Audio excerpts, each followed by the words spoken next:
শিক্ষায় পারে একজন মানুষের মধ্যে যথার্থতা এনে দিতে। বর্তমান রাজ্য সরকার সেই দিশাতেই চলছে।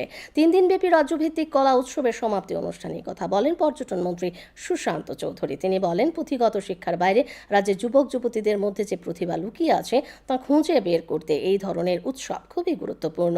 2015 সাল থেকে কেন্দ্রীয় সরকার এই লক্ষ্যকে সামনে রেখেই এই উৎসব চালু করেছে। সমাপ্তি অনুষ্ঠানে বিভিন্ন বিভাগে জয়ী প্রতিযোগিনীদের পুরস্কার বিতরণ করা হয়। উপস্থিত ছিলেন শিক্ষা দপ্তরের বিশেষ সচিব রেভেল হেমেন্দ্র কুমার, এসসিআরটির এবং এলিমেন্টারি এডুকেশনের অধিকর্তা প্রমুখ। উল্লেখ্য, রাজ্য স্তরের বিজয়ীদের জাতীয় স্তরে কলা উৎসবে অংশ নেবেন।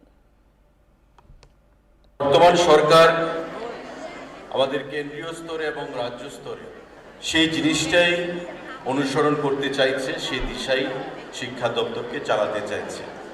সারা দেশের প্রতিটা স্কুলের জেলায় ছাত্রছাত্রীদেরকে উদ্বুদ্ধ করছে, তার থেকে বেরিয়ে এসে বিভিন্ন বিভাগে লুকায়িত আমার মধ্যে যে প্রতিভা রয়েছে, ট্যালেন্ট রয়েছে, সেটাকে মানুষের সামনে প্রদান করা, সেটাই হচ্ছে কলা উৎসবের আসল উদ্দেশ্য এবং আসল লক্ষ্য।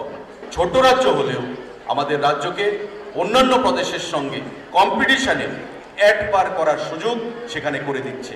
সেই জিনিসটাকে আমাদের সামনের দিকে আরো এগিয়ে নিয়ে যেতে হবে।